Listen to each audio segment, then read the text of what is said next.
नीतीश जी, ये बताइए, कहा जा रहा है कि नीतीश जी और कांग्रेस के बीच में अब एक सीक्रेट अंडरस्टैंडिंग हो गई है और कहीं ना कहीं आप अब गठबंधन भी करेंगे। नहीं, ऐसी कोई बात नहीं, कोई अंडरस्टैंडिंग नहीं है, क्योंकि उन्होंने वोट ऑफ कॉन्फिडेंस में आपके साथ वोट दिया। ठीक है, इशू पर उन्होंने किया है। हमारी सरकार के कॉन्फिडेंस मोशन के पक्ष में सीपीआई ने भी वोट किया, कम्युनिस्ट पार्टी ऑफ इंडिया ने भी जी, और बाद में सबसे पहले सीपीआई ने ऐलान किया कि हम कॉन्फिडेंस मोशन का सपोर्ट करेंगे जी, क्योंकि जिस मुद्दे पर पार्टी अलग हुई है उस मुद्दे पर हम जरूर साथ देंगे और ये सीपीआई ने सुओ मोटो घोषित किया। जब उनका निर्णय आ गया तब हमने उनको धन्यवाद जरूर दिया जी, और उसी तरह से कांग्रेस पार्टी ने भी सुओ मोटो एक डिसीजन लिया है। लेकिन मैं इसलिए पूछ रहा हूं क्योंकि प्राइम मिनिस्टर ने आपको एक तरह से सेक्युलरिज्म की अब सर्टिफिकेट दे दी है कि नीतीश जी सेक्युलर है। ये भी कहा जा रहा है कि बिहार को शायद सरकार स्पेशल स्टेटस देगी, एक बड़ा पैकेज देगी। अगर सरकार स्पेशल स्टेटस दे बिहार को, तो क्या आप कांग्रेस के साथ कोई अंडरस्टैंडिंग, इलेक्शन अंडरस्टैंडिंग करने के लिए तैयार है, यस और नो? देखिए, अभी दो चीजों को अलग अलग रखिए जी। जहां तक स्पेशल कैटेगरी स्टेटस की बात है, इसके लिए हमने लंबी लड़ाई लड़ी है और अल्टीमेटली जो हमारे मुद्दे थे उसको प्रधानमंत्री जी ने भी गौर किया और वित्त मंत्री जी ने खासतौर से गौर किया। तो चिदम्बरम साहब ने उसके स्पिरिट को समझा। तो उसमें और कोई पॉलिटिकल डील नहीं है, उसमें पॉलिटिकल डील नहीं है कि जो पार्टी मुझे स्पेशल स्टेटस देगी उसके साथ मैं चुनाव लड़ूंगा। बहुत खुले हुए हैं। हमारी पार्टी, जिसको कहिए कि इन सब बातों में सिक्रेटिव नहीं रहती है, ओपन रहती है। हम लोगों ने इस विषय पर कि नहीं, प्रणब बाबू ईस्ट से हैं और प्रणब बाबू बहुत सीनियर लीडर हैं कंट्री के और वो राष्ट्रपति के उम्मीदवार हैं और उसके मुकाबले कोई ऐसा उम्मीदवार नहीं है एनडीए का जिसके बारे में हम लोग सोचें। तो हम लोगों ने निर्णय लिया था और प्रणब बाबू को वोट किया था और खुल करके अपनी बात कही थी। देखिए, हम इस मामले में हमारी पार्टी बहुत स्पष्ट रहती है अपने स्टैंड के बारे में। कहीं ना कहीं इसमें एक राजनीतिक एंगल है। आप नवीन पटनायक भी मांग कर रहे हैं ओडिशा में कि स्पेशल स्टेटस मिले। हालांकि जी, तो इसका क्या ममता बनर्जी भी चाहती है? नवीन जी को मैं एक सुझाव देना चाहता हूं। मैं उनकी मांग का समर्थन करता हूं जी। हमने उनको धन्यवाद भी दिया उनकी रैली के लिए, लेकिन एक बात मैं सुझाव के तौर पर कहना चाहता हूं कि बिहार को अगर कुछ मिला उसके खिलाफ न बोलें। बिहार को जो मिला है स्पेशल असिस्टेंस, वो कोई मेहरबानी नहीं है। वो जो बिहार रीऑर्गेनाइजेशन एक्ट है, जब बिहार का बंटवारा हो रहा था, उस एक्ट में ही एक प्रोविजन किया गया है, बिहार को स्पेशल असिस्टेंस देने की बात की गई। उसके आधार पर 2002 से बिहार को कुछ स्पेशल असिस्टेंस आइडेंटिफाइड प्रोजेक्ट्स के लिए मिलता है। जब वो तय होता है तो लोगों को लगता है कि बिहार को दे दिया गया, आप लोगों को भी लगता है कि अरे ये मुझको फुसलाने के लिए दे दिया गया। ऐसी बात नहीं है, वो एक्ट से ड्रिवन है। तो इस राइडर के साथ मैं बता देना चाहता हूं, आपने सवाल पूछ दिया तो अच्छा किया। मैं उनको पब्लिकली एडवाइस कर रहा हूं कि बिहार को जो मिला है वो बिहार को एक कानून के मुताबिक मिला, इसलिए उस पर एतराज नहीं करना चाहिए। आप लेकिन स्पेशल कैटेगरी की लड़ाई जी हम लोग लड़ रहे हैं, वो भी लड़े तो अच्छा है सर। इस मिलकर के अपनी आवाज बुलंद सर, मैं इसलिए पूछ रहा हूं क्योंकि जमाना आ गया है रीजनल पार्टीज का, कई लोग कहते हैं। तो क्या आप समझते हैं बैकवर्ड स्टेट्स का एक फेडरल फ्रंट बनेगा? नवीन पटनायक, ममता बनर्जी जो इस तरह की भी मांग करती है, नीतीश कुमार, शायद कुछ और नेता आ जाए, क्या आप समझते हैं इस तरह का एक फेडरल फ्रंट बन सकता है? आप थर्ड फ्रंट की भी राजनीति में रहे हैं और बहुत लोगों को लगता है थर्ड फ्रंट तो अब नहीं बन सकता। क्या आप मानते हैं कि non BJP non Congress front नहीं बन सकता, इसलिए फेडरल फ्रंट बनेगा? जनता दल में थे, उसमें नेशनल फ्रंट था, थर्ड फ्रंट, ये लेफ्ट फ्रंट था जी, ये दोनों का अलायंस था। वो दौर खत्म हुआ है क्योंकि आज आप और लालू एक तरफ नहीं हो सकते। आप थर्ड फ्रंट में भी रहे, इसलिए हमने बताया अभी कोई एक पॉलिटिकल फ्रंट की बात नहीं है जी।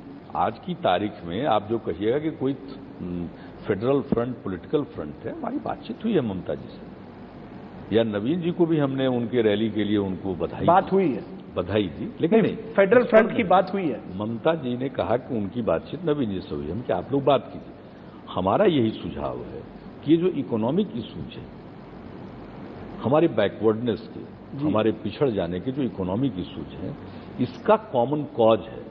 ये हम सब लोगों का एक कॉमन कॉज है। अगर ये कॉमन कॉज को देखते हुए हम इस इशू पर अपनी आवाज एक साथ बुलंद करेंगे तो ज्यादा प्रभावकारी। तो एक political front, as a political front. लेकिन आज की तारीख में कोई पॉलिटिकल फॉर्मेशन होगा पॉलिटिकल फेडरल फ्रंट के तौर पर, वो अभी बिल्कुल ही उस पर कोई खास बात हुई नहीं आज की तारीख में। लेकिन मैं आपको पूछ रहा हूं कि 1 साल बाद चुनाव हो रहे हैं, अगर कांग्रेस और बीजेपी को बहुमत नहीं मिलती तो गठबंधन की सरकार बन सकती है। क्या आपको लगता है कि जो भी सरकार बननी चाहिए एक तरह से एक फेडरल फ्रंट की तरह सरकार बननी चाहिए? क्या आप वाकई समझते हैं कि इस तरह की सरकार बन सकती है अभी भी? क्या आप चाहते हैं कि इस तरह की एक सरकार बने? देखिए, अभी आप ये चीजें इवोल्व नहीं की, मैं आपको स्पष्ट करना, मैं आपको पूछ रहा हूं कि आपको लगता है ये होगा? It's too early.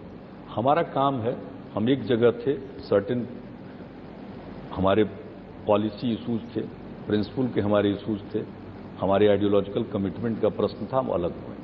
हम कोशिश करेंगे जो हमारे प्रोग्राम है हम बिहार में इंप्लीमेंट करें, नंबर 2। नंबर 3, जो हमारे बिहार के मुद्दे हैं जी, जिसको लेकर हम गए हैं, और सिर्फ बिहार के मुद्दे नहीं जी, हमने अपने पटना की अधिकार रैली में और दिल्ली की अधिकार रैली में भी हमने इस बात की वकालत की है कि बिहार और बिहार जैसे पिछड़े राज्यों को इस तरह का विशेष तरजीह मिलना चाहिए, विशेष दर्जा मिलना चाहिए। थर्ड फ्रंट होना चाहिए, इस पर non Congress non BJP front, इस पर हम अभी ध्यान केंद्रित किए हुए हैं। लेकिन जो आप पॉलिटिकल फॉर्मेशंस की बात कर रहे हैं, पोस्ट 2014 की या प्री इलेक्शन की भी बात कर रहे हैं, वो अभी दूर की चीज है, उसके बारे में हम लोगों ने रिफ्लेक्ट नहीं किया है।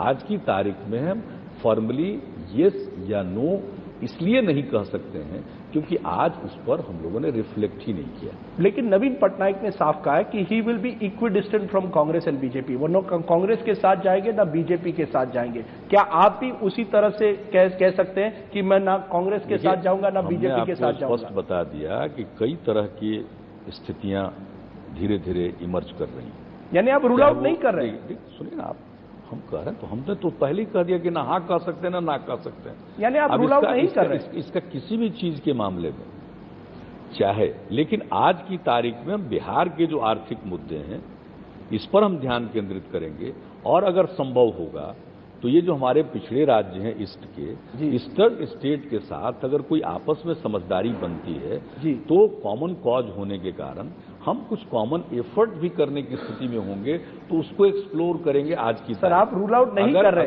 नवीन पटनायक ने रूल आउट किया। जब मैंने उनको पूछा उन्होंने कहा कि वो चाहते हैं कि एक थर्ड फ्रंट बने। आप नहीं कह रहे कि थर्ड फ्रंट बने। आप तो मुझसे बात कर रहे हैं। जी, मैं पूछ रहा हूं आपसे। आप तो हमसे बात कर रहे हैं ना, तो मैं तो अपनी बात बताऊंगा ना कि आज की तारीख में हमने किसी मुद्दे पर जब रिफ्लेक्ट ही नहीं किया है तो हम इसके विषय में तो कुछ बता ही नहीं सकते।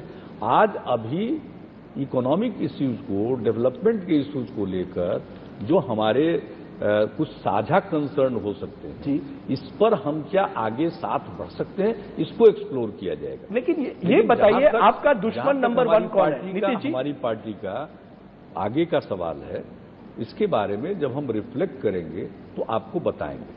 हमारी कोशिश होगी जी कि बिहार अपना हक पाए, बिहार को विशेष राज्य का दर्जा मिले जी, और ये सारी बातों को हम रिफ्लेक्ट करेंगे। हम अभी ध्यान केंद्रित करेंगे अपने काम। नीतीश जी ये बताइए, दुश्मन नंबर 1 कौन है आपका, कांग्रेस या बीजेपी? देखिए, कोई नहीं, आप इंडिपेंडेंट हैं इन दोनों बड़ी पार्टियों के। क्या आप समझते हैं कोई भी सरकार दिल्ली में बन सकती है बगैर कांग्रेस या बीजेपी? ये बताइए, क्योंकि आप एक पॉलिटिकल एनालिस्ट भी, आप चीफ मिनिस्टर हैं। क्या आप समझते हैं कि कांग्रेस और बीजेपी को छोड़कर कोई सरकार बन सकती है? और आपका दुश्मन कौन है नंबर 1? आज इस काम से फुर्सत मिलेगा तो आपका ही हम सहयोग करेंगे, एनालिसिस। नहीं, पर कांग्रेस और बीजेपी में नंबर 1 आपका दुश्मन इस समय कौन है? नरेंद्र मोदी है या कांग्रेस है? राहुल गांधी या नरेंद्र मोदी? आपका दुश्मन कौन है? हमारी भूमिका पॉलिटिकल एनालिस्ट की नहीं है जी, हमारी भूमिका पॉलिटिकल एक्टिविस्ट की है, और एक एक्टिविस्ट के नाते हमारी जो प्रायोरिटीज है उसको हमने आपको गिना दिया। और इसके बाद कल क्या होगा, आज जब हमने रिफ्लेक्ट ही नहीं किया है तो उसके बारे में आज तो कल आप प्रधानमंत्री नहीं बनना? नवीन इसका नीतीश जी, आपके मन में कोई एम्बिशन है प्रधानमंत्री बनने की, एक non Congress non BJP front की? नहीं, हमारे बिल्कुल नहीं। हमारे कोई। आप चाहते हैं कि इस तरह का फ्रंट बने, क्योंकि आप जनता परिवार से आए हैं। लेकिन आप उसी परिवेश में लौट कर आए जी, उसी क्वेश्चन पर फिर लौट मैं कर कहीं ना कहीं पूछ रहा हूं कि क्या डायरेक्शन में जाएंगे आप? क्या आप वाकई समझते हैं कि आप अकेला चुनाव जीत सकते हैं बिहार में? क्योंकि कुछ पोल्स बताते हैं कि बीजेपी को छोड़ने के बाद आपको नुकसान पहुंचेगा। ऐसा कोई पोल्स नहीं है, सब पीआर एक्सरसाइज है। सब पीआर एक्सरसाइज है और कुछ नहीं है। ग्राउंड रियलिटी पता नहीं है लोगों को। आप वाकई समझते हैं आप अकेला लड़ सकते हैं चुनाव? देखिए, हमने तो बता दिया, और हम बराबर कहते हैं जब इस तरह की बात आती है जी, तो मेरा पार्टिंग सेंटेंस होता है, कल किसने देखा। तो आपके लिए भी हम कहेंगे कि इसकी चिंता मत करिए, कल किसने देखा। हमने एक रास्ता पकड़ा है, हम उस रास्ते पर चलेंगे। कल क्या होता है इसकी कोई चिंता नहीं है। लेकिन आज जो जल्दी जल्दी क्विक सो कॉल्ड सर्वे करके कोई नतीजे मीडिया के सामने या मीडिया के माध्यम से या मीडिया का इस्तेमाल करके प्रचारित किए जाते हैं। आप कह रहे हैं कि मीडिया का इस्तेमाल हो रहा है, ये सर्वे जो हो रहे हैं पीआर सर्वे हैं। आपको मैं बता दें, मैंने 3 बातें कही जी।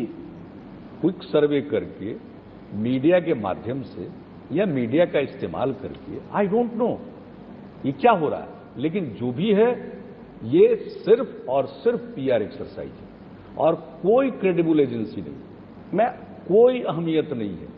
ये सारी बातें कहीं ऐसा सुना है सेफोलॉजी? आप भी अपने चैनल पर, आपके चैनल पर तो दिखाया गया था 2005 में। जी बिल्कुल, जो अक्टूबर नवंबर के बाद नवंबर में रिजल्ट हम लोगों का आ रहा था, और 2010 में भी हमने दिया। आप 2010 में भी दिया था। आप परेशान थे, आपका योगेंद्र यादव जी की जो संस्था उसके साथ होता, आपको थोड़ी परेशानी हो रही थी, आपने दिखा दिया था हम लोगों को। उस समय जो हम लोगों का गठबंधन था 135, और आपने ये कहा था कि अगर इसमें कोई त्रुटि होगी तो ये संख्या बढ़ेगी, घटेगी नहीं। आप परेशान थे जी। उस समय कोई आपको फोन करके परेशान कर रहा था, हमने आपको कहा था कि आप बिल्कुल सही होइएगा जो आपने कहा है। देखिए, सेफोलॉजी मजाक नहीं है, ये देश विविधताओं से भरा हुआ है। आप 300 लोगों से या 400 लोगों से पूछ करके कोई नतीजा निकाल करके चला दीजिएगा, ये पीआर एक्सरसाइज नहीं तो और क्या है।